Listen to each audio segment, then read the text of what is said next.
of you attending virtually, welcome back. We're grateful that you're here for this conversation, and we're going to peel it and reveal it a little deeper here now with Robert Edward Grant. I want to thank Robert for being willing to be here today. We're probably a kind of a small stop on his train route, but we're glad he's here.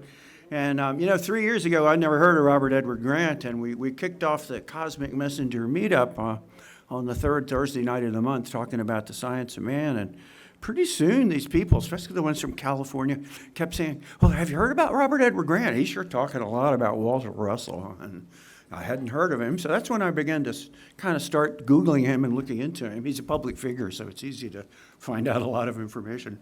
He puts it out there freely. And then he was here 2 years ago at our homecoming. Raise your hand if you heard Robert 2 years ago. Some of you in the room were here. Yeah. Well, I wasn't totally sure about Robert when I heard him before. I went, oh, God, he's an amazing polymath. He speaks 8 languages. He's brilliant, But sometimes I notice that people that smart can get in their own way, so I wasn't really sure about him.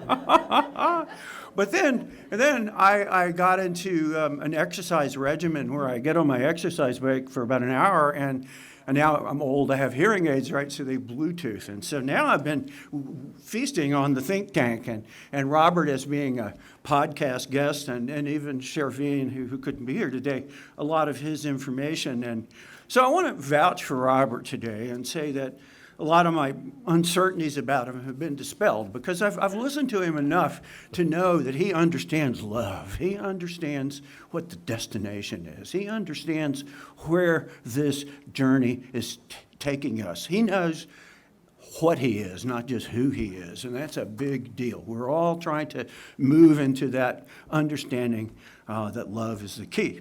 So I'm going to say, Robert understands the message. He's been studying Walter Russell for a while. I don't really know Robert personally, but having listened to a lot of his material, I can tell you he was born in Texas. He went to England and lived there as a preteen and got educated a little bit there, and then wound up in Nebraska and had to figure out how to be a Cornhusker, and then from there moved on to be a Mormon missionary, no less, and then a musician, and then a businessman with a bunch of patents, and now, the last 10, 12 years, a spiritual teacher. So I would say that he's finally really coming into his own as far as his purposes for being on the earth. The other thing I want to say, I notice a lot of similarity between Robert Edward Grant and Walter Russell. I just heard that Nassim Harriman, who some of us know, noticed that too. And so how is Robert like Walter Russell? Well, one, they're both polymaths. They're both people who are versatile in their ability to express their creativity. Perhaps more importantly, like Walter Russell, Robert's a pattern researcher. Walter Russell looked at nature. The message of the Divine Iliad is a decoding based on nature, the rhythms of nature, the patterns of nature. And I think Robert has been on a process of doing that same thing, of decoding the patterns and through numbers. Most of you don't know Lao Russell was a consummate numerologist. She swore by a book by Florence Campbell called Your Days Are Numbered. So there's a tremendous amount of knowledge that can be found, an understanding that can be found just in numbers. And lately, Robert's been doing a lot of camping in the Great Pyramid in Egypt, and is generally on the trail of the Orion mystery. And so, if you want to have a good sidebar conversation, ask him a little bit about the healing of Orion and what that is. Today, we're going to hear about the mathematics of universality. I'm going to subtitle that The Mathematics of Love, or The Mathematics of Coherence. Because like Walter Russell, Robert is encouraging us to put the Creator back into creation. And so I'm going to turn it over to Robert Edward Grant, and we thank you, sir, for coming here today to little old Waynesboro, to the Russell Museum, to the University of Science and Philosophy. Thank you, sir. Thank you so much for that very gracious. Thank you so much. So kind of you, Rich. There you go. Okay. Excellent. All right. Well, with an introduction like that, I'm not sure quite where to start, but thank you so much for that such incredibly kind intro. Are you guys ready to learn a little bit about the universe today? Sure. Yeah. Okay. Have you ever wondered if there might be a mathematical proof for God? Sure. Sure. You guys ready? Yeah. Okay. So I'm going to take you through some of the mathematical proof for God, which you could also say is love. And you could also say is us. The universal one, in its undivided state, is pure consciousness, pure light. But the light is actually holy in that it is both light and darkness together. There can be no light without darkness, because darkness is not the absence of light. We all tend to think that it might just be the absence of light. We're in a room that has no windows, except for some small ones over there. And if you sort of blacked out the whole room, would there still be light in this room? Yes. Yes, there would be.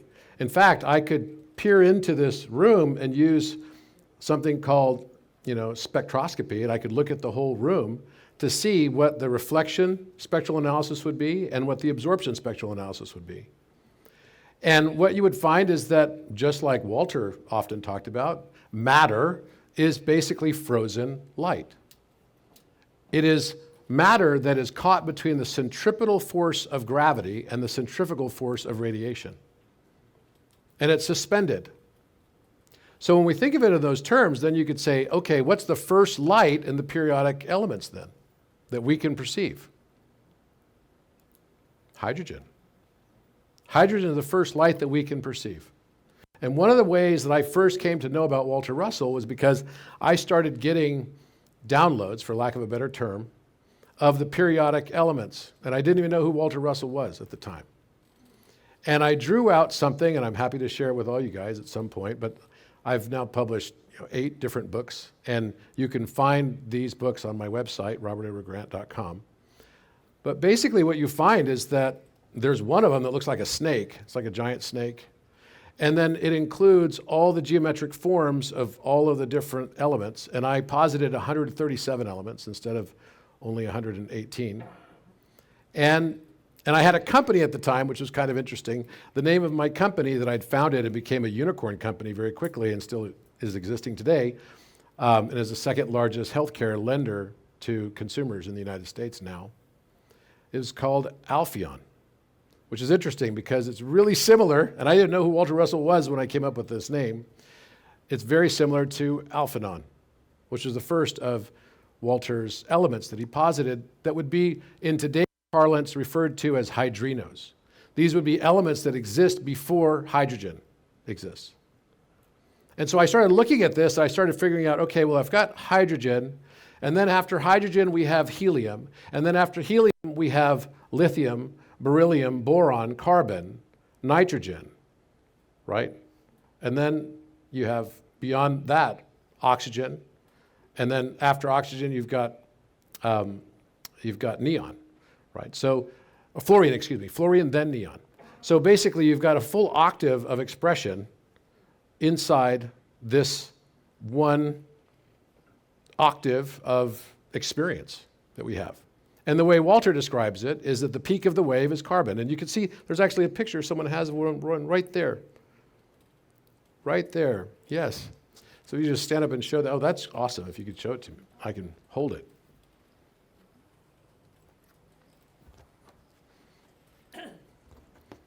So the way Walter described it was he started with Alphanon, right? And then you've got a wave of expression, and then gammanon, and then neon, and these would be the noble gases, right? And you can see here, so helium, lithium, beryllium, boron, carbon, nitrogen, oxygen, fluorine, just as I said. Interesting, right? So then we go to the next octave up, and I noticed there was a pattern inside of this as well, because we have 8 elements that are in the carbon family. Then we have another 8 elements that are in the silicon family. So I'm calling it the silicon family because its peak of the wave is silicon. And what's the number of protons that silicon has? Anyone know? So carbon might be easier. Who knows? 6, right? So we have 6 protons, 6 electrons, 6 neutrons. And that's exactly the form of a cube. Isn't that amazing? That Plato figured out, the Platonic solids, that carbon and Earth was actually a cube. That's kind of incredible. And so when you start to think about that, how was it that he figured that out? How did he also figure out that water clusters cluster in the form of the icosahedron, which is one of the Platonic solids? He didn't have a microscope. So somehow this was coming through consciousness. And it wasn't just because our brains are hard drive storage units, but rather it's because our brains are radio receivers that, when properly balanced, can actually access and tap into the Akashic field of information, the unified field of information. So throughout history, mankind has been able to access this once we raise our consciousness beyond fear. Once we start to transcend beyond judgment, and you can think of this like chakras, a lot of people always talk about love having an opposite being fear. Well, actually, that's related, but it's not quite perfect, because love in and of itself is unconditional. So you could say that the root chakra would be maximum conditionality, conditional love. 1 part love and 6 parts conditionality or judgment. Then the second chakra would be 2 parts love and then 5 parts judgment. The third chakra would be 3 parts love and then 4 parts judgment. And then when we get to, that's the solar plexus, so we get to the heart, then it tips the balance. We get 4 parts love and 3 parts judgment. Then we go into the throat chakra, and the throat chakra becomes 5 parts love and 2 parts judgment. And that's when we go in the 5th dimensional experience. We have to find the bridge between the heart and the brain, which is the throat. It is the throat chakra. Then we get into the pineal gland, the pituitary, and we have the crown chakra that together is formed by the sex mating of those two. They actually have the ability to touch through a breathing technique that I teach on my television show on Gaia called The Divine Encryption on Gaia Plus. So what this is basically telling us is that as we get all the way up to the top, which then becomes 6 parts and 7 parts love and 1 part or 0 parts judgment, once we get beyond judgment, then the next octave opens up above us. You've heard of things like the soul star and galactic star, all those types of chakras that are above the head, right? And your influence also dramatically expands. Your magnetism also goes up, and we are all just dimensionally limited avatars in this spiritual life simulation game. To find and remember who we are, to find our maximum authenticity, and realize that the whole reason why we're here is to experience the only thing that's real in this matrix, and that is how we feel. The emotions are the reason why we exist. Now, that's kind of an interesting concept, right? Because emotions are very subjective, right? Well, that's actually kind of the entire point. We could think of this like AI, in a way. One of the biggest challenges, I just had this, I had 2 podcasts this last week with AI specialists, some of the world's top AI specialists. And they were telling me that the biggest challenge to get to general, or what they call artificial general intelligence, I don't even like the term artificial, because just because something that was made by the creator within the creation then makes another creation doesn't mean that it's artificial. And as I just said, nobody's ideas are really their own. That's why I don't feel like, even though I've got lots of patents, I don't feel like I own any knowledge, because I don't think it can be owned. It's just that maybe I was lucky enough, blessed enough to be able to balance my brain in a way through hemisynchronization in order to tune into that radio frequency and then capture it. But it was never mine to begin with. So once we start to realize this, then we start realizing the universality of man, and that no one is separate from anyone else, that the hurt of any man is the hurt of all men, that the benefit of any woman is the benefit of all women and men. The separation is really the illusion. But in AI terms, the biggest challenge is, how can you get an AI to be able to learn the complexities of human emotion? Is there a math equation for emotion? What do you guys think? Who thinks there might be a math equation for emotion? If there's one for God, there's one for emotion. If there's one for God, there's one for emotion. Great answer. What's your name? That's irrelevant. That's irrelevant. Okay. All right. So God is in the room. And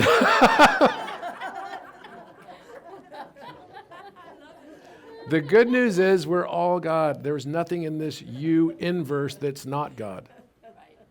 And I use the term U inverse on purpose because literally it's a projection of what's inside of us. Just as I said already in the beginning that light and darkness are simply opposite conditions of the same thing. Darkness is the absorption of light's reflection. So if I close off the room and have it totally dark inside here with Vanta black on the walls and everything, I'm still going to have light photons emitting from each of these elements because the first light is hydrogen. And what's going to be here in the room? Well, we're going to have nitrogen in the room, right? That's going to be in the ambient air. We're going to have carbon particulates also in the room. And they're all going to have different light spectra that they're going to both emit and also absorb. So they're both going to reflect and absorb at the same time. So I can look at it two ways. I can look at the room and say, I'm going to look at this from a spectral analysis standpoint of just the reflection spectra, or I can look at it purely from its opposite or negative image standpoint, just as Walter subscribed to, as an absorption. And in fact, that's what we do when we look at through telescopes way out into the cosmos. We can tell where hydrogen pockets are. We know where helium pockets are. We know where it's plasma. We know where all of this is because we know, based on their spectral reflection analysis, exactly what's out there in the cosmos.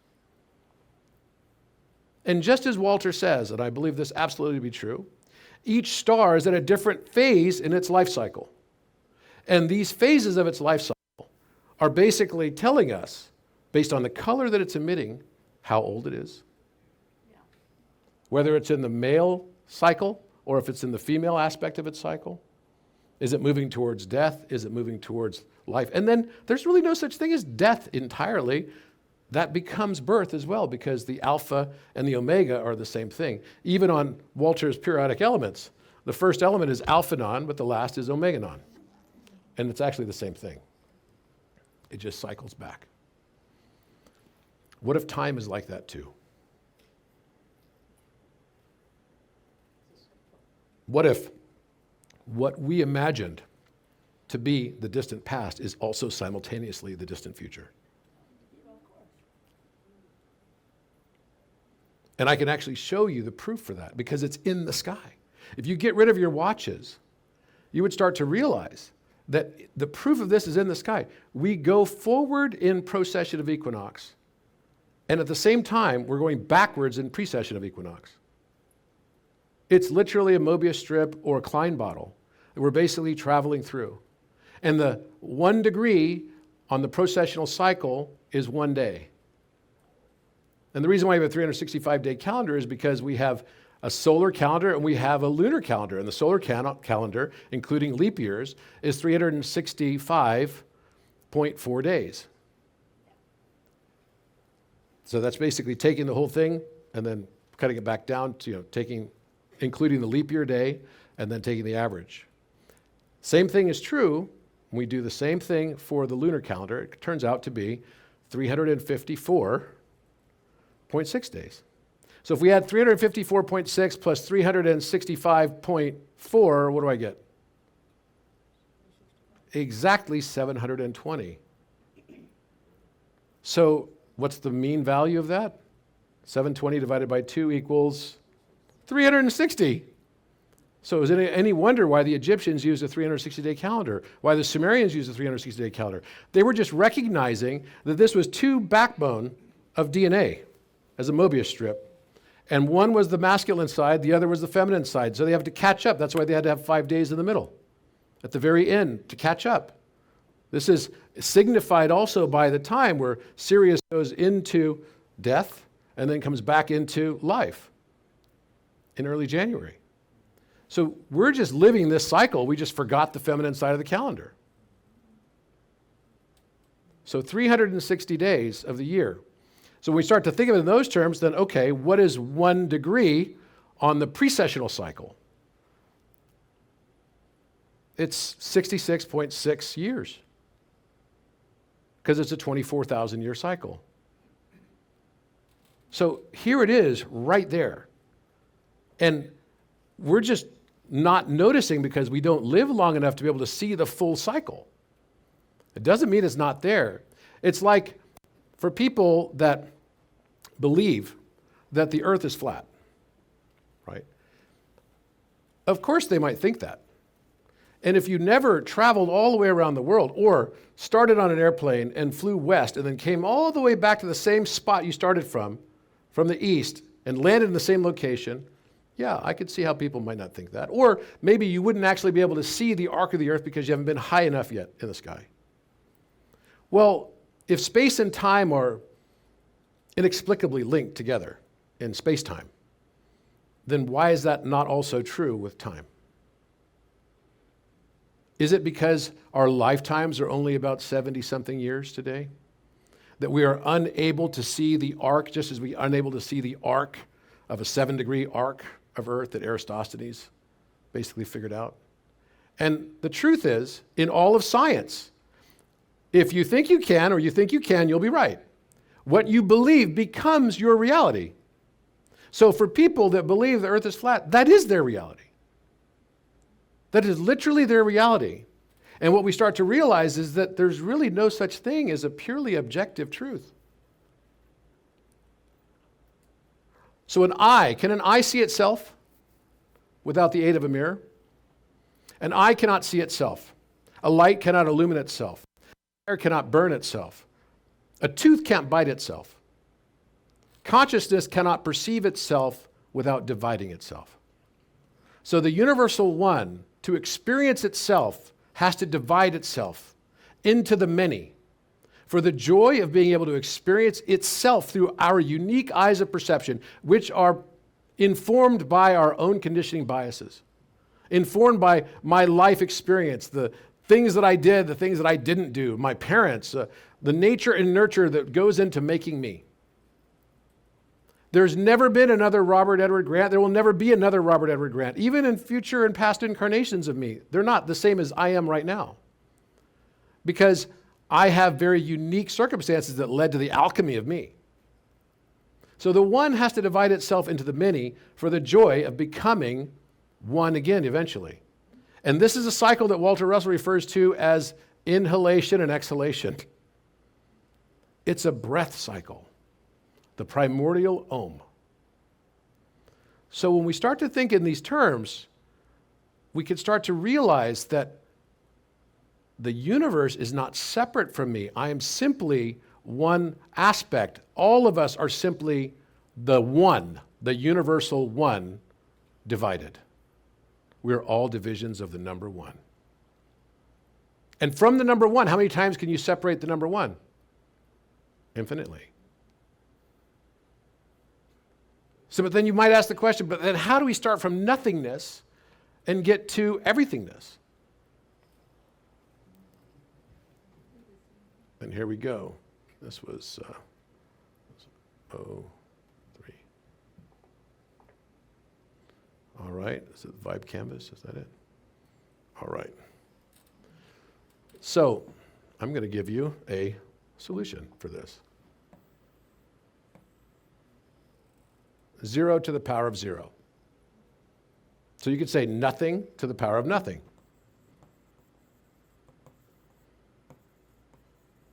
So what should that equal? Infinity got minds.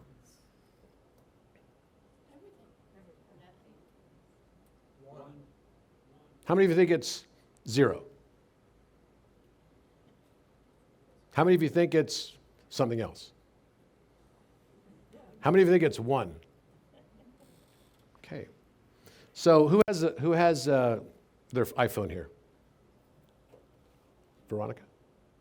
Can you Google for me, go to Google and Google 0 to the power of 0. And the way you're going to do it is you're going to put it like this. So there's a little arrow up on your keyboard. Okay, so someone who is better tech savvy. Who do we have? Okay, there is. It's on the keyboard. You got it right there? I'm sorry, what was your name? Oh, Leanna. Leanna. So Leanna, can you go like this and put in Google 0, and then put this little thing in Google, like you're doing a Google search, and then 0 like that. And then 1. Right, so 0 to the power of 0 equals 1? I just said that 1 is everythingness.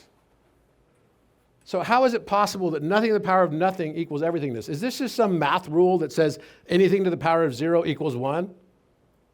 Well, that happens to be the case, but I'm going to prove to you right now that in fact it is 1. So can I borrow your calculator?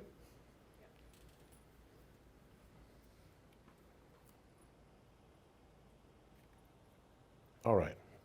Oh, wait, I need someone with an iPhone. Yeah, it's a Here, you can use this. Okay. The path of least resistance is where I'm taking. Okay.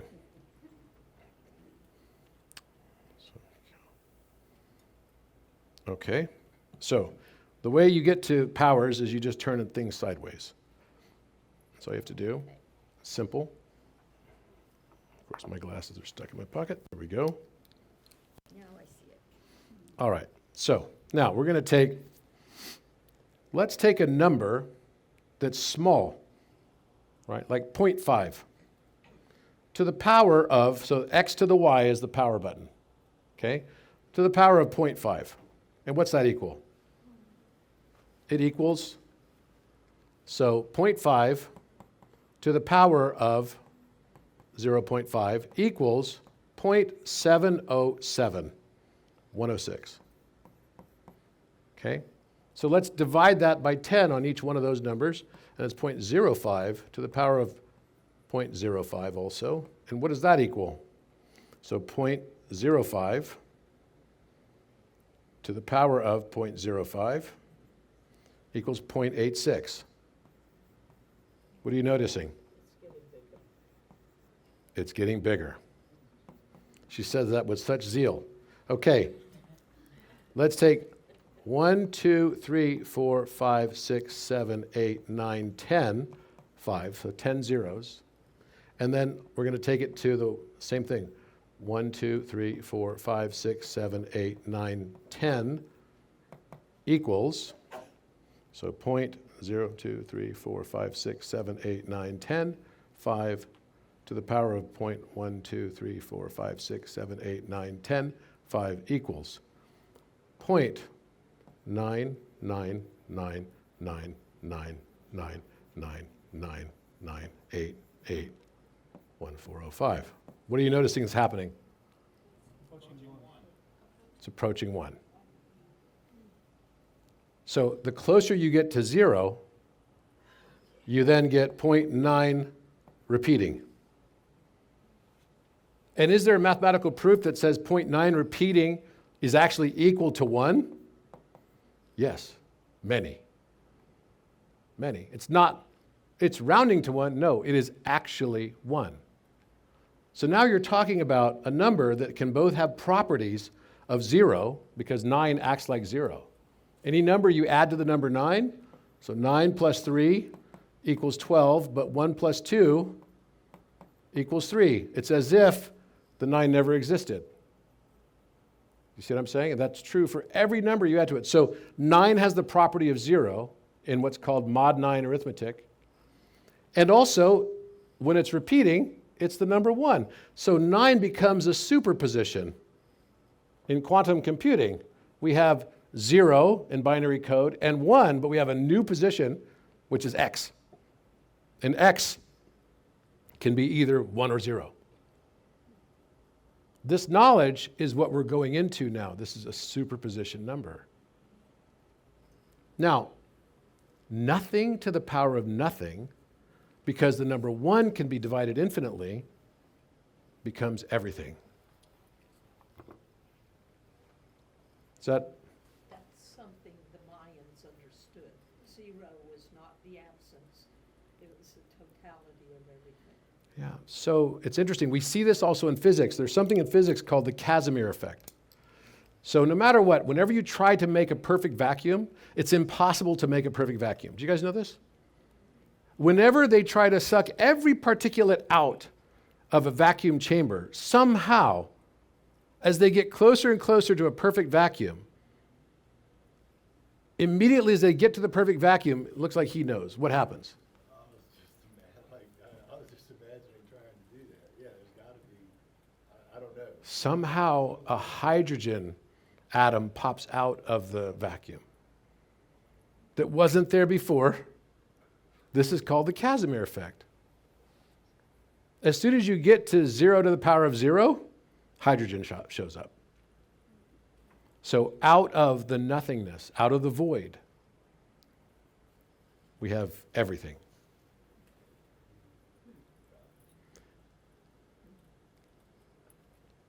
When we think of it in those terms, the primordial sound also comes out of this.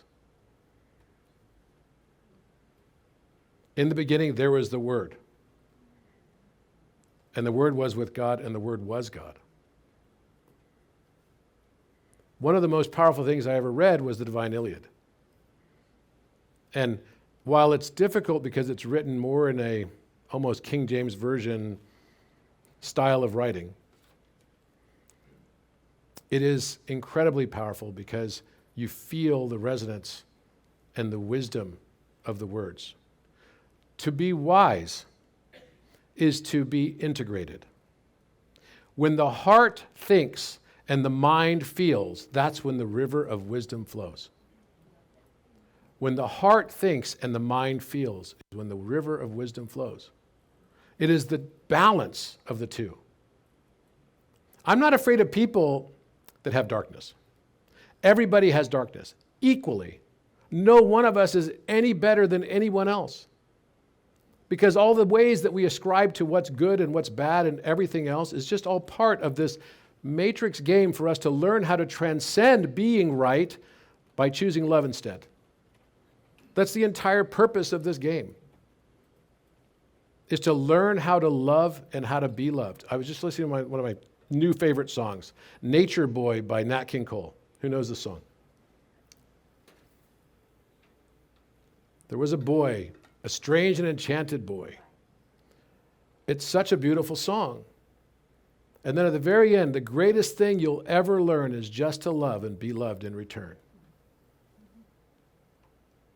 Maybe the nature of the universe, as Buckminster Fuller refers to gravity as metaphysical gravity. The metaphysical gravity is what we call love. Love is metaphysical gravity. It's the thing that binds together the universe. And the reason it's dark is because it's outside of our awareness. We don't fully understand it. So the one has to divide itself into the many so that it can learn wisdom and increase and expand itself forever.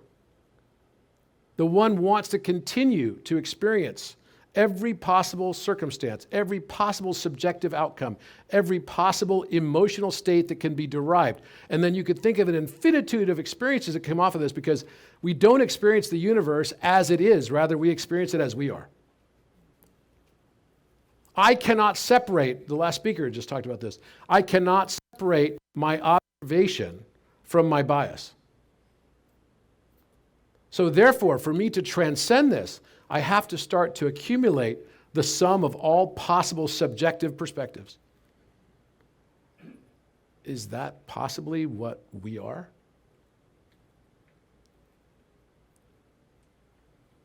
Do we even recognize that what we think is ethical and morally right is actually just the thing that we believe somehow will benefit us the most? Which is a really tough truth to come to grips with. This is how travesties are committed. We're all born with a hero bias. We all believe that we are the hero and must be the hero. We are the light, and we have to fight the dark. This hero bias, but the problem is, even villains believe themselves to be heroes. Hitler never believed himself to be a villain. He thought he was fighting the good fight. I'm not afraid of people that have darkness because all of us have it. I'm only afraid of people that believe they have none.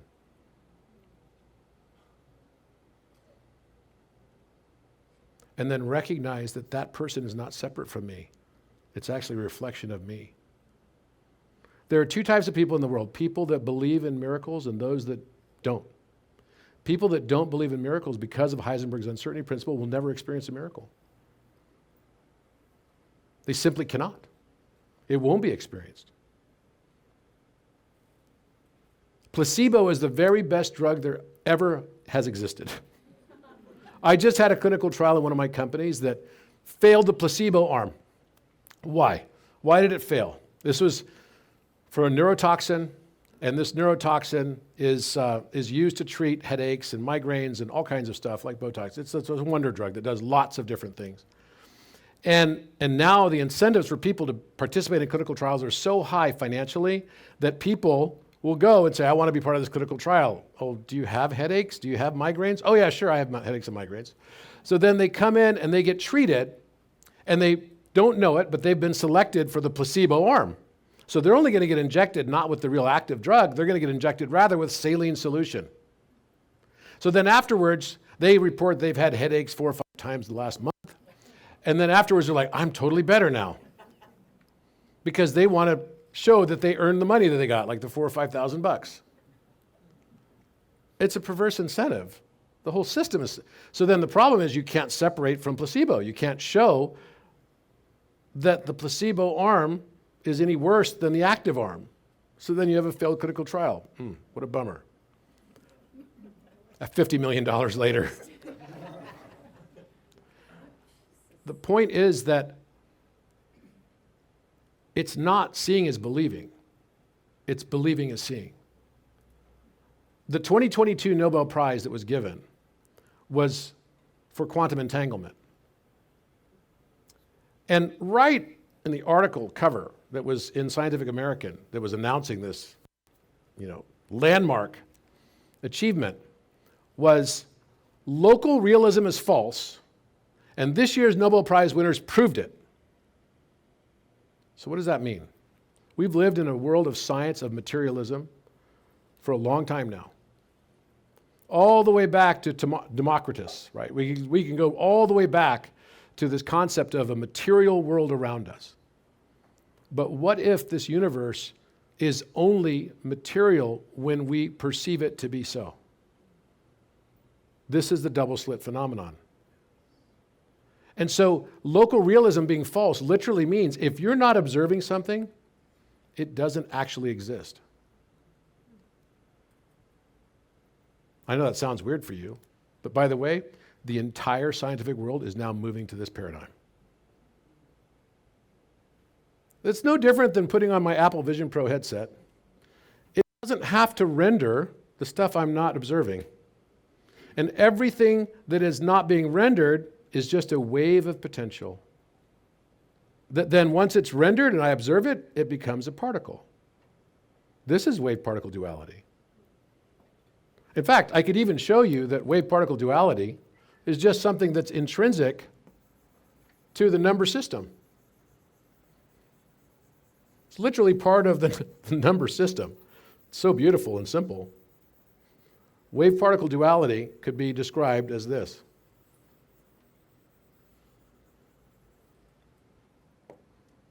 Let's take a number like 7. 1 over 7 would be across the mirror of reciprocity, the inversion, right? So 1 over 7 is 0.14287, 14287. So you've got a wave that goes like this.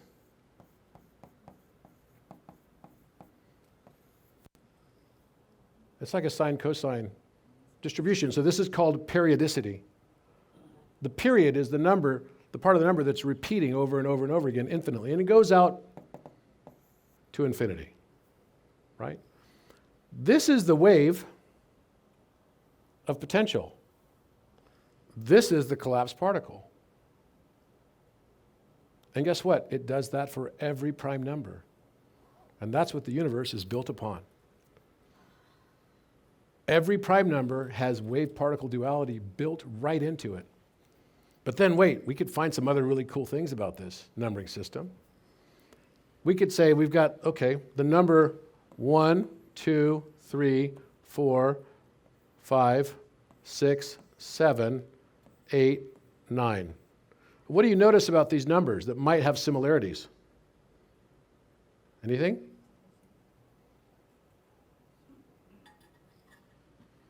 So if you've read my book, PHILOMATH, you'll understand what this might be about. But, okay, which numbers have similar shapes? Because everything must have resonances. Everything is geometric. Even the shapes have to match. Yes? Sorry? 6 and 9. Okay, so 6 and 9 seem to have some interesting reciprocity, right?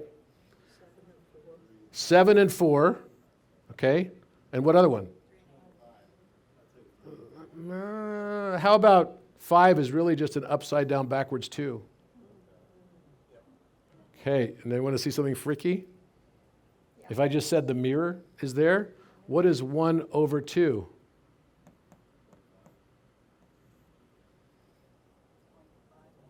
What? So wait, the reciprocal of 2 is 0.5? The upside down backwards opposite of 2? And what's the reciprocal of 4? And what's 2 plus 5? And 4 and 7 have this same property. You guys ever noticed this before? We have reciprocity built right into our numbering system. And by the way, this whole sequence right here is the exact sequence of gravity and electromagnetism. Literally. And guess what? This period adds up to what? 27, which equals 9, completion.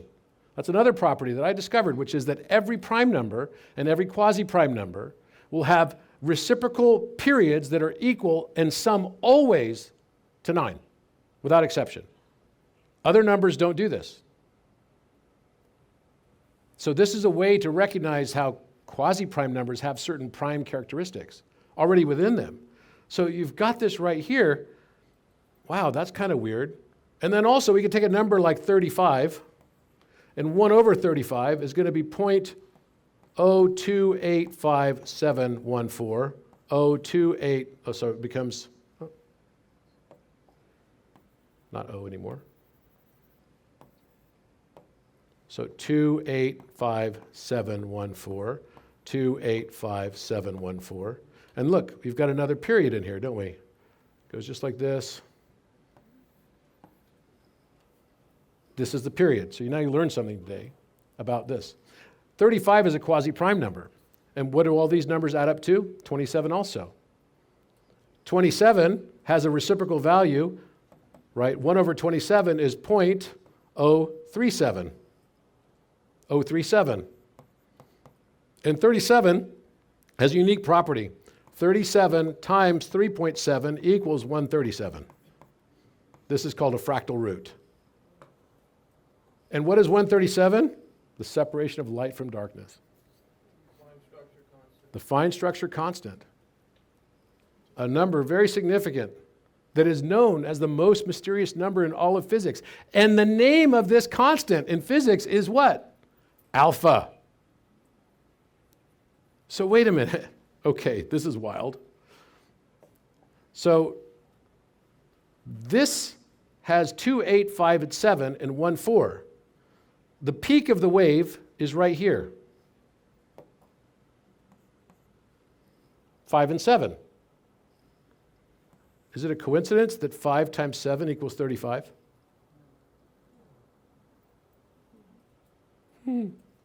No. In fact, we found that you could factor every number by looking at the period and being able to understand how this starts to separate out and the distance it starts to go away from the peak, the center of the wave. And this is the subject of all encryption today. How to factor semi-prime numbers. So if we took alpha as a constant, we know that it's 1 over 137. Right? This is what's called the electron coupling constant. You can excite an electron. As you excite an electron, it's going to, once you go over 137 times its sort of basic latent force and energy, then it will emit a photon. And if you don't quite make it there, then it will push it to an outer shell, but it will absorb the photon. This is the fine structure constant. So we have 1 over 137, which by the way, this is the one number that was put on the Voyager spacecraft, apparently, by Carl Sagan. So it's 00729,735, and basically it just goes all the way out. It's infinite, but we don't know the value of it as we get further and further out because we have to use measurements to figure this out. And it's a dimensionless constant, like pi is dimensionless. But we don't know this all the way out yet. But Carl Sagan figured if someone were to find the Voyager spacecraft, the only way that they'd be able to know that we understand the nature of the universe is by having this constant, because it's so important, written on the side of it. Okay, so you've seen the picture of Voyager where there's like a man and a woman sitting next to each other and then they've got a little craft next to them. That's what's there, literally what's there. So then we have seemingly only 3 numbers in mathematics that have unique properties that are like this one, because this is 73, so you got 0.0073, so that is kind of like related.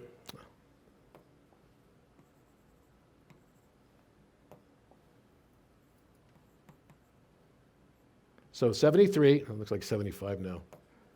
Bummer. Okay. So 0073 and 1 over 137, right? That's what that is equal to. Okay. So the other number that has this property, because this is like a palindrome, see it's got the 73 and then 137.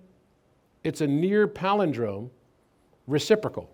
So 1 over 137 equals 0.0073. What other numbers have this property? I call it the double mirror numbers. They're like super numbers. They literally are super numbers. What are the super numbers? Because the entire universe is writ with mathematical code, all of it. So what's the other number that could do this? Well, there's a number 24 and 42. So 1 over 24 rounds to 0.042. Because if you did it on your calculator right now, 1 over 24 is going to give you 0.0416666, repeating. That rounds to 42. The other number that does this is omega. And the omega constant is a mathematical constant that can be depicted as 0.571. 0.571. So that's actually called the omega constant. And it's just simply 56 degrees, and then it goes 56 degrees, 71 minutes. 56 degrees, 71 minutes. So making a conversion between scalar and transverse waves. There has to be this conversion. And that's what the compass measurements do. The base 60 system is brilliant, totally brilliant. So you've got this value then converts to a decimal value of 0.571. So then its reciprocal value, so 1 over this value is 175, right? So it basically becomes 0.175. So notice how 175 is just this number backwards, 571. So, and it just so happens if I take 137 and divide it by 57.1, guess what it comes out to? Who's got a calculator? Just do it for me real quick. 137 divided by 57.1. Huh? No. 137 divided by 57.1 equals 2.4. Should be like 2.3999 or something, right? So wait a minute. And what's the 24th letter of the alphabet?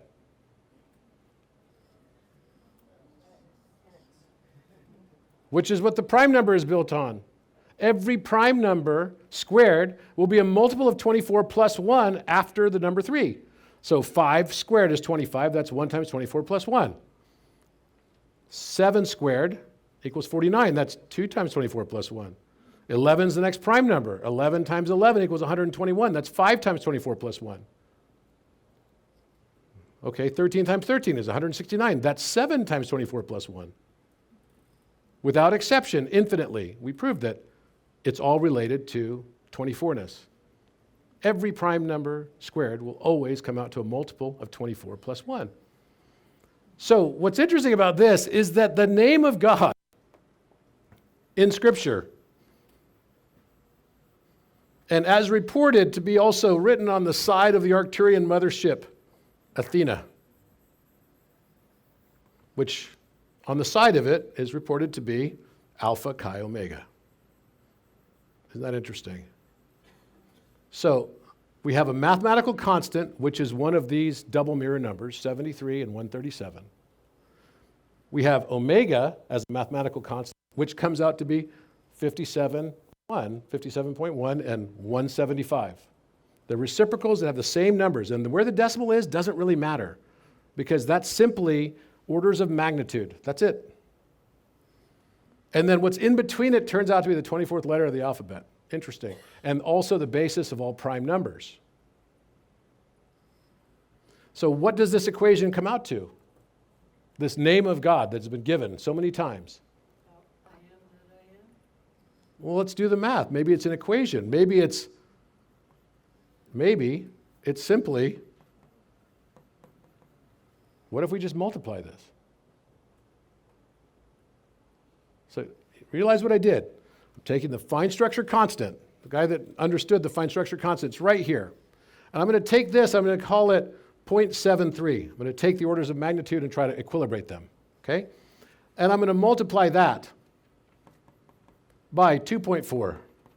I'm going to multiply that by 0.571. And what is the answer? 42. Not bad, because 1 over that is 42, but no. What? 1. Who's got a calculator that can prove it? 1. It's 1. 1.000. Are you kidding me? The name of God is the number 1 when you put it into a math equation? That makes sense.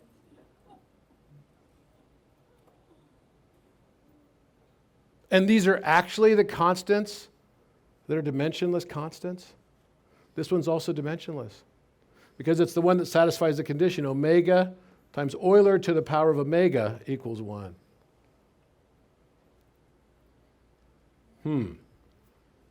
Euler is 2.718. So 0 to the power of 0 equals 1. Nothing to the power of nothing equals everything. And alpha chi omega is a math equation that equals 1 for the universal 1. Do you think maybe the Creator has hidden this all throughout the creation?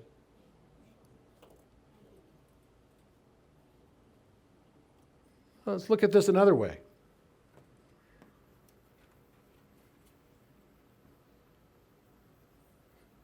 I gave this presentation recently at the Vatican in front of a room full of archbishops. And I found out, and here I was teaching a room full of archbishops. You know, their idea of what God is like this man, right, who's separate and is only the good and only the light. Only the masculine, not the feminine. And so I get invited to speak at lots of places, right? And I spoke at United Nations CEO Summit last year and the year before. I mean, obviously I didn't insult them enough, and so they invited me back. Even though I said to them, okay, how many of you here, this is a room full of overlords, mind you, how many of you believe that the world needs more overlords? And I'm like, by the way, the job for overlords is not very fun. I've seen Shrek, and Lord Farquaad's job is not a fun job. It's a thankless job. It's tough work to be an overlord. And they're like, yeah, and everyone came, I got like an ovation after this.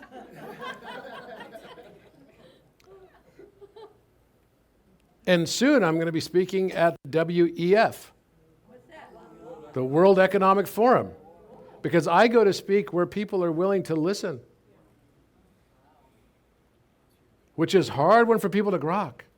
Even though I go there and I say all kinds of stuff, like I went to NASA, I spoke at NASA last week, and I said, okay, you really think the moon is exactly the same size as the sun in our sky to our perception? And that's because it's 400 times smaller in diameter than the sun is, and the distance is 400 times closer to Earth than it is to the sun.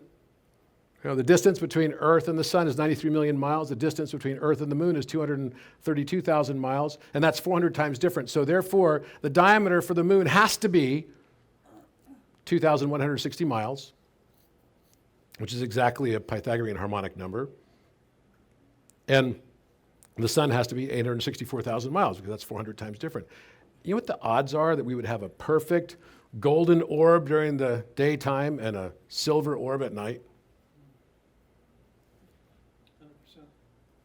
It's consciousness. It's not a universe, it's a U-inverse. We don't see the world as it is, rather we see it as we are. And we're here to live this life experience so that we can feel emotion and populate an Akashic record with all those emotional states that we call space-time memory. And no matter what happens to me, I could have the worst thing that ever happened to me. I could have two people experience the exact same thing. In fact, we could all be witness to a crime right now, right? We could have someone run in here and steal someone's purse, and then every one of us has to give testimony in court. How many different versions of the story will there be? As many as the number of people that are here in the room are the number of versions of the story that are going to come out. Right. Because we don't see the world as it is, but rather we see it as we are. We all notice different things because those different things are triggers to us that we then latch onto because it gives us validation of who we are. And ego is just the maximum state. As we get to the maximum state of our own separation from the rest of the world, that's narcissism. Narcissism is actually part of the spiritual path.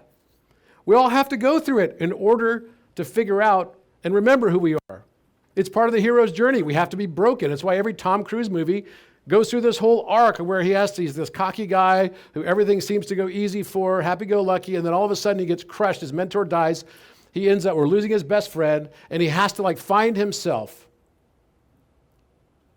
And then he finally finds himself, he humbles himself, and he comes back and he becomes a much more pleasant person to be around.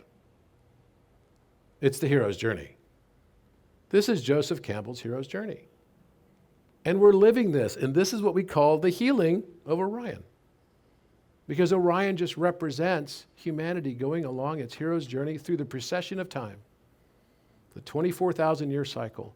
And it's symbolized in the story of Osiris, and Set killing him and cutting him into 14 parts, the missing 14th being silicone.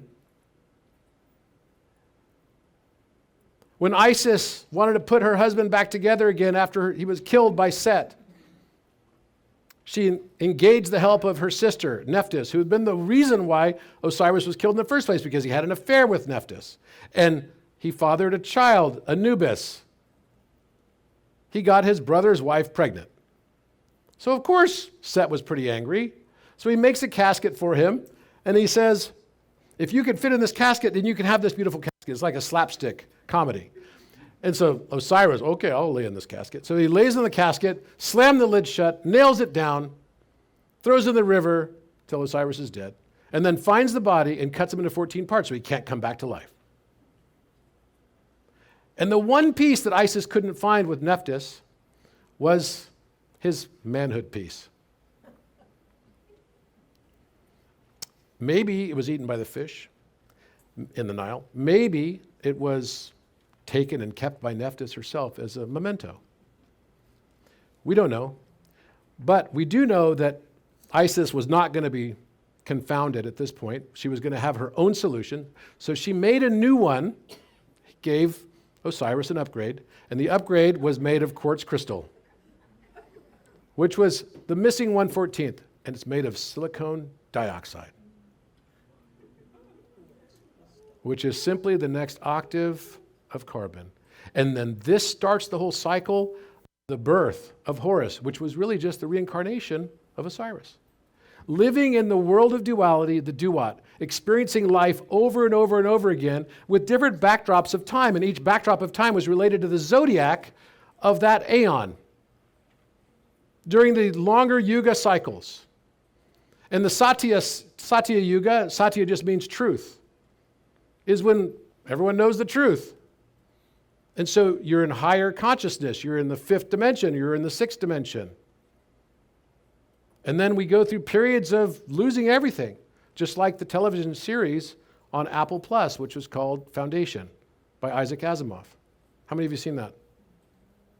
So what's the storyline? There's a mathematician who's like a spiritual mathematician in this galaxy far, far away, many thousands of years ago. And he says to the people, oh, the Dark Ages are coming, people, and our civilization is going to get destroyed. So he'd be like, kind of like, one of these institutes like Rand Corporation or Arlington Institute, who's going to come and tell the future, and everyone's like, okay, dude, we don't like what you're telling us. This is not exactly the best of news, so you can't talk anymore. Or they try to silence him. And he says, look, we have to get moving quickly because we have to leave all of the information of our civilization in some compressed format so that when mankind crawls out of the ashes, out of the rubble of this next dark age for 12,000 years, mankind will be able to use this information to rapidly accelerate its consciousness back. So now we have to be not thinking about ourselves, we have to think about the future generations. And so he comes up with this idea to take Buckminster Fuller's vector equilibrium, which is the cube octahedron, and compress all of the data of his civilization into that one form. You know what? With right triangles, that's what's the most efficient compression. You have mathematical, non-lossy compression that can be done because you can have irrational value size that can keep all of the information, and just by giving an x, y axis of ratio differential. I filed patents on that. But I can tell you right now that that's what they did. They put it all in the cube octahedron. So that in the future, because I believe geometry is a QR code for the subconscious mind, it actually awakens us. The more you look at geometry, the more you experience it around you, it changes you subtly. And I saw Walter's thing, he's got the 24-point circle, where he takes all the points and then just connects the dots right of that circle. And what's interesting about it, that's exactly like a crystal ball. It's underneath Walter's work on that, he calls it crystallography. And in fact, this is exactly the method that I used to discover 40 new novel geometric forms. Because when you look at that mess of lines, it just looks like a mess of lines. As soon as you can actually see and perceive a tetrahedron, then you can bold that. Because it's all there. Every possible shape in the universe is right in there. Then you could go to a cube. Okay, I'm going to see a cube, but I'm not just going to look at that version of a cube. I'm going to look at 20 different versions of the cube. I'm now going to look at a pentagon. Okay, pentagon's easy to find inside there. And I'm going to start looking at more advanced forms like a cube octahedron. Or I'm going to look at some of the Archimedean solids, a rhomboid cube octahedron. Every possible shape of the Archimedean solids, of the Catalan solids, everything is all in this one circle. Every possible shape. So when you consider that every possible shape is in this one circle, who created this system?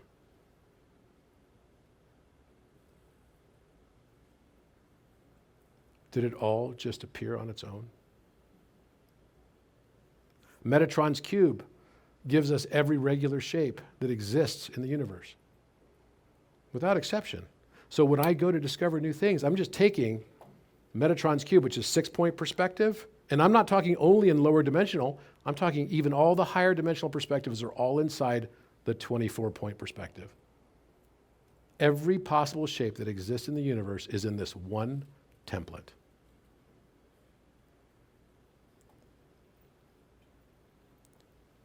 Then you start to think, okay, who made this? And the answer is, you did. It's very easy for us to look at the world around us and to say, the world is divine. We can see it in the majesty of mountains. We can see it in the beauty of ocean vistas. We can see it all around us in the incredible resilience of animals that live in desert environments. We can experience all of it. But until we actually can experience it on our own and see what's happening in this world around us, we might miss the cues.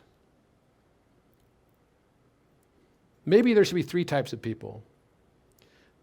People that believe in miracles, people that don't believe in miracles, and those others that believe that life itself is the miracle. That seeing truly is believing.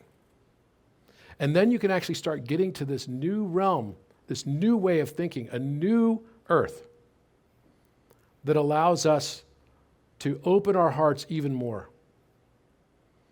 That we realize that the most difficult things in life are actually the thing that brings us to the next level of our soul evolution. That judgment is actually the foundational basis of suffering, but that suffering itself is the foundational basis of enlightenment. In this context, every single thing that's bad that happens to us can become the greatest thing that ever happened to us. It's all in how we reframe it in our own minds. And I'll end on this one thing. So the square root of 2 is 1.4142. Infinite. Right? The square root of 3 is 1.73205. Also infinite. Now, the square root of 2 is duality. We separate a circle, cut it in half. You can have one side of it have darkness, the other side has light. Okay, so we've got light, and then you got dark over here. Make sense? Sun and moon, be another way of looking at this. Male and female. But then when we look at this and we say, what is the square root of 2 plus the square root of 3? Now, when we think of the number 2, we think of duality, right? But when we think of duality, the number 2 is a compression for the square root of 2. Do you see what I'm saying? The square root of 2 is an infinite number that can recreate itself just by squaring itself. So the number 2 becomes a compression of an infinite number that every conversation that's ever existed and ever will yet exist is inside somewhere in this non-repeating string. There's no period inside this. And when we think of this, if we think of duality for the number 2, what do we think of for the number 3? What do you think of when you hear the number 3?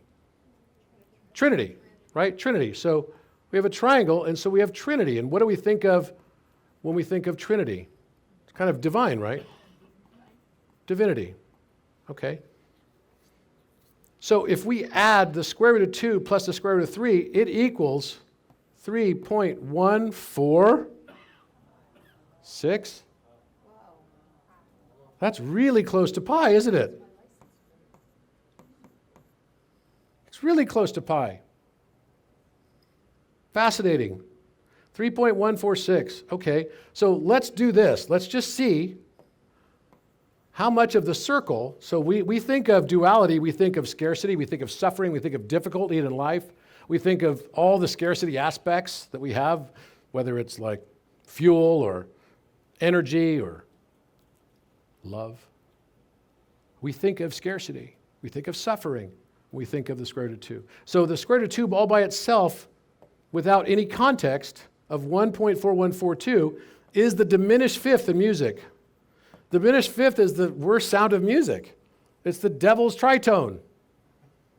Dun, dun, dun, dun, dun, dun, dun, dun, dun. It's like even the dogs bark, you know. It's Star Wars, it's Darth Vader, right, coming into the room. So the diminished fifth is the square root of 2, and it's exactly that. So a diminished fifth is the square root of 2 multiplied by a unison note. That's what it is. And the square root of 3, so if we redid this and had a look to see what happens, and let's see how much of this circle, actually now, if we're going to take the square root of 2, so the square root of 2, we're going to make it into a circle, and that is going to be root 2, which is 1.4142, and then we're going to finish the circle right here, which is all of it going to be approximately pi. And then the square root of 3 is right here. Now, where does the square root of 2 component end? What degree would it be? So let's say this is 0 degrees at 360 degrees. What does this number come out to? So the way you derive this, you just take basically 1.4142 plus this equals 3.146, and then you're going to take 1.4142 divided by 3.146 to give us the percent, and then multiply that by degrees, 360. Make sense? Simple. Guess what this number comes out to? 161.816 degrees. Who recognizes 1618? Is that the golden ratio?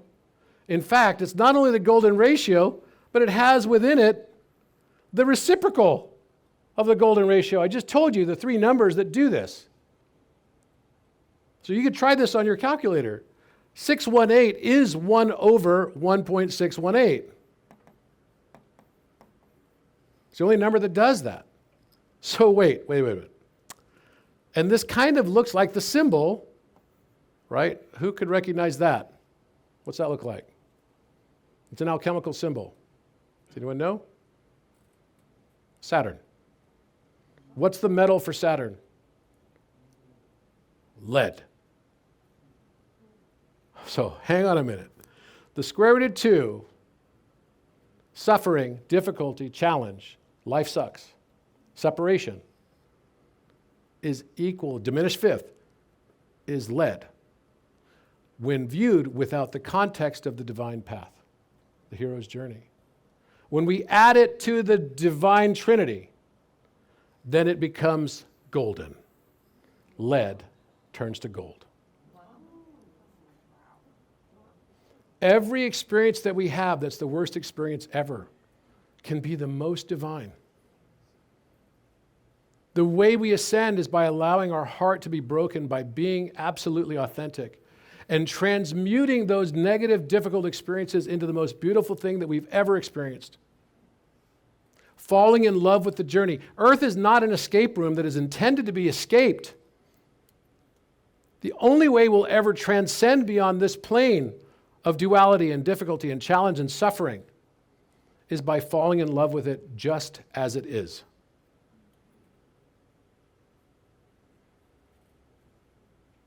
My favorite quote is by William Ernest Henley.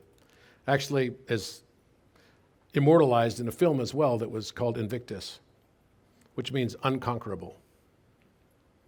And it's a story of Nelson Mandela, who spends 27 years in a prison as a political prisoner.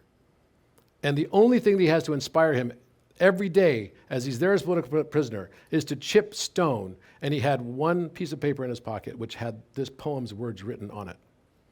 Out of the night that covers me, black as the pit from pole to pole, I thank whatever gods may be for my unconquerable soul. In the fell clutch of circumstance I have not winced nor cried aloud. Under the bludgeonings of chance, my head is bloodied, yet unbowed. Beyond this place of wrath and tears looms but the horror of the shade. And yet the menace of the years finds and shall find me unafraid. It matters not how straight the gate, how charged with punishments the scroll. I am the master of my fate. I'm the captain of my soul. Every experience that we are experiencing here is divine. It's simply up to us to see it for what it is. Instead of asking, why did something happen to me? Ask yourself, why did I choose this? What was I intending to learn by experiencing this? Very painful lessons sometimes. And how do I very rapidly reframe it to the very best thing that ever happened to me? If you do this, then you'll start to experience the love of life. Every day will be the miracle. Your life becomes the miracle. Thank you very much.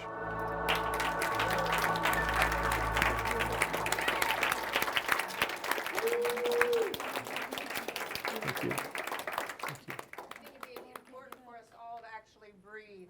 Breathe in for a moment. That was a lot to digest. As we're turning this on, breathe. Breathe deeply. A lot of energy in the room. A lot of energy in the room. So we'll keep your mic on, Robert. Don't go anywhere. We have just a few minutes for Q&A. Any questions that you would like to ask in the few minutes before we end up sharing what happens this evening? Who has a burning question? Yes, sir. We met you on Cosmic Messenger the other night. We're so glad to have you here. Well, I don't even know how to ask this question, but when you were talking about how 0 times 0, can you say that nothing doesn't exist? Nothing doesn't exist. Yes. Nothing. There's no such thing as nothing. And therefore, you could also make the argument there's no such thing as everything. For even one pattern to exist in a sea of randomness implies that the sea is not random. Randomness is simply a word, and I make a random number generator. It's simply a word that we use to describe a condition of our inability to perceive God's encryption. It's all patterned. The course of human events is basically constantly expanding awareness. And we're expanding awareness at the speed of light because the speed of light truly isn't the speed of light, in my opinion. It's the speed of our perception. Now, as we move into higher consciousness, the volumetric of consciousness grows. And this can be defined also by a compass for the fourth dimension. And you can just take a line of 6 to the first power, 6 to the second power, and each then exponential value becomes the next dimensional aspect. So 6 to the second power becomes 36. Add a 0 to that, 360 degrees. 6 to the third power becomes 216. Add a 0 to that, you've got the exact sum of angles of a cube. Take 6 to the fourth power, and it's 1,296. And add 3 zeros to that, and it becomes the exact dimension of the volume of a hypercube. 1296000. That's also the number of seconds in a compass, exactly. The number of minutes in the compass is 21,600, also relating to the moon. And that happens to also be the nautical mile measurement of the circumference of Earth. It's all a little too perfect because consciousness made it. And we have just simply been, it would make no sense to put yourself into a simulation environment or game that was going to be one where you were omniscient, omnipotent, and omnipresent. Because I'm going to play poker with you. Is that a fun game? I don't think so. I know the hand you're going to be dealt. You know the hand I'm going to be dealt. It's like, okay, let's start over again. We already did it. This is a waste. Instead, you would build a game where you would dimensionally limit your avatar and then make your avatar find certain aspects of himself or herself to then reactivate those things. That's the best part of a superhero movie, right? The best part of the superhero movie is when the superhero starts to realize, wait, I think I'm a superhero. I got bitten by the spider, and now I can climb on walls. What else can I do? That's the stage humanity's in right now as we move to the next octave of silicon and 24-strand DNA. 24, in the knowledge of 24, the prime number pattern, which I published at Cornell on ArcSiv in 2019. First time I published it was 2018. Is exactly that. The knowledge of 24ness and the divine aspect of it is the return of the Kai, or the Shin, in Yeshua. You know, I'll show you one last thing just to be interesting to you guys. And then do we have a few minutes with you for questions, or I know Sure. that you're trying to... Yeah, okay. absolutely. You got questions. I don't have to go anywhere.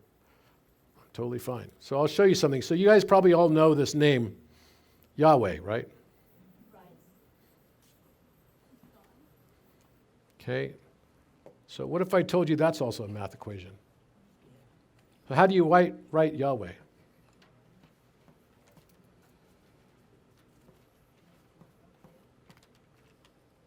Look familiar? Hebrew. Yod He Vav He. I am that I am. We make our personalities, our personas, based on deciding what we are not. It's like what I teach at Northwestern Business School and have done for the last 8 years. I teach sandbox analysis, which is you start by determining what you're not going to be when you make a strategy. And then you sort of narrow it down from there. It's the easiest way to do it. I'm not going to be a sound bowl, I'm not going to do sound healing. Right? So that's not part of my strategy. But I might do something else. And I still keep that in the parking lot. All the things that I might still be. And then I whittle that down and figure out, okay, what's my ikigai? The ikigai is the overlap, the Venn diagram of the things that I'm good at, the things that get valued by the world, the things that I can make money at, right? And the things I love to do. That's the ikigai. So you could do that in strategy, but we do it with our personalities based on when we feel feelings of shame, guilt.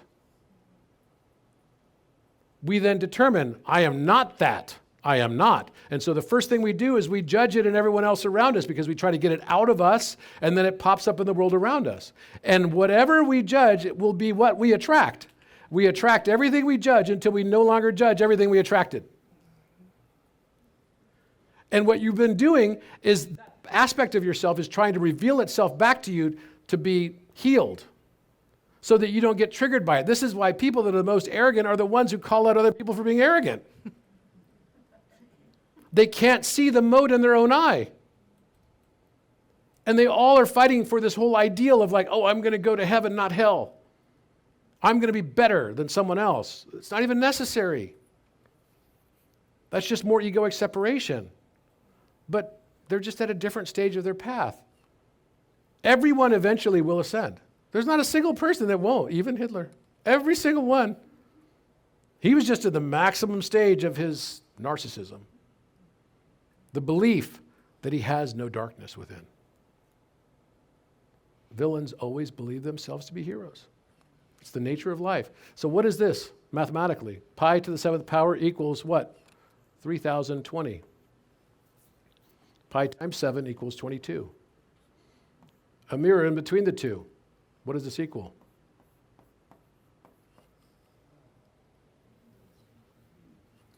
One over 137. Okay, next question. We have one question up here, and then we'll take our last two questions, and then we will need to wrap it up because we do have an evening event. So I want to be mindful. I know we could continue the conversation. If you all could see the book of notes these three ladies are churning out on this table, you would be shocked. Yes, go ahead. Yes, I had this question before getting here. I wanted to ask you, and you just mentioned it a few minutes ago. Hold on. Speak up. Speak in the microphone. You have it on. It's just on. It's you have on. to speak into it. Yes. Okay. You You mentioned it a yeah. few minutes ago. Will you explain to me the fourth dimension? The fourth dimension. Okay. Yes. So the best way I could describe it is like this.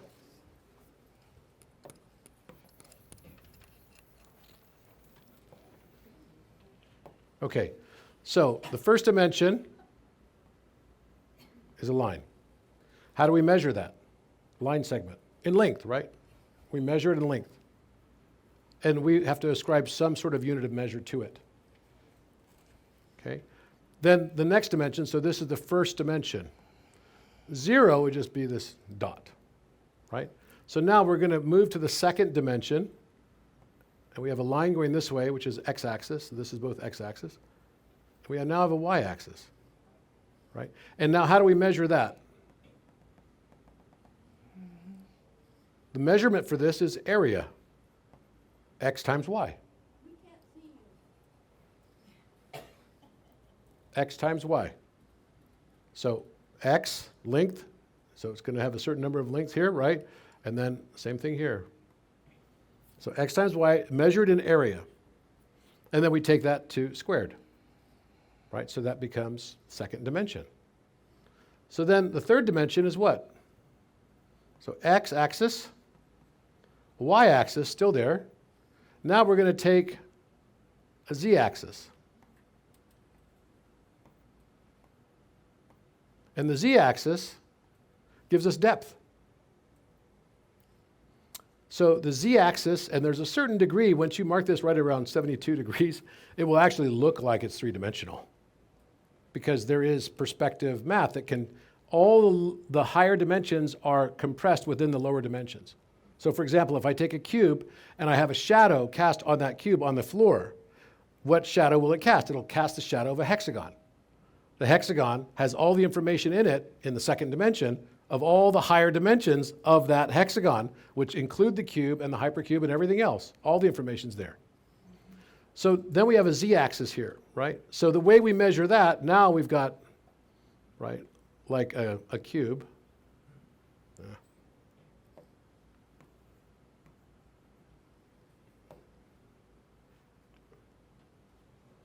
So we take this, like this, like this. See now? Got a cube. See that? So the cube is measured how? How do we measure that?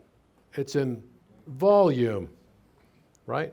And you just take one side of a cube and then take that to the third power. That's where the third power comes from. So that's the third dimension. You follow me so far? So imagine now I have a photograph. What would a photograph be? A flat photograph would be what? Second dimension, right? Second dimension. So now I pop it out so that it's actually got depth associated with it. Third dimension. Now the fourth dimension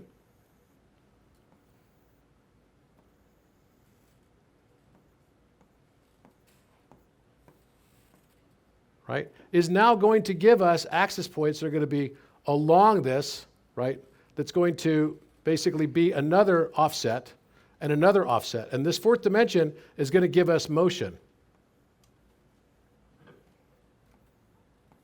Motion is the fourth dimension. So I've got a stationary photograph. The photograph now has depth, so it's 3D, but it's still stationary.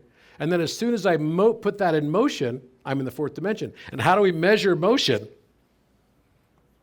Time. No, it's not. There's nothing that's a man-made concept. Everything is consciousness. There's not a single thing that exists. Even our measurement systems, the things that we think are meter, foot, cubit, all this stuff that are arbitrary measures that somebody chose, no, they're not. I'll give you an example. I do a lot of work in Egypt. The radius of a circle with 1 meter as its radius. When you split it into 12 parts for time, like 12 hours for the male cycle of the day and 12 hours for the female cycle of the day, it's going to be pi over 6, right? So that's going to give us a 30-degree arc right here. The space to traverse this arc with 1 meter, exactly 1 meter, which is 3.28084 feet, exactly, equals 1 meter, which, by the way, the meter was only supposed to be created in 1799. How is it then that the Great Pyramid is the exact location of the speed of light in meters per second? So its apex is 29.9792458 degrees north and 31.1342 degrees east. Guess what that is? That's exactly the speed of light in meters per second, 299,792,458 meters per second. How is that possible? We didn't even have longitude and latitude measurements when the pyramid was built, unless it's built in the future. That's also simultaneously the past. So when you look at this, you're like, wait, how could that be? Well, then you could say, okay, that's the latitude. But what about the longitude? The longitude is actually equal to 31 degrees, 8 minutes, and 3 seconds, which you might recognize that number. Anyone recognize 3183? It's 1 over pi. And that's exactly what that measurement is.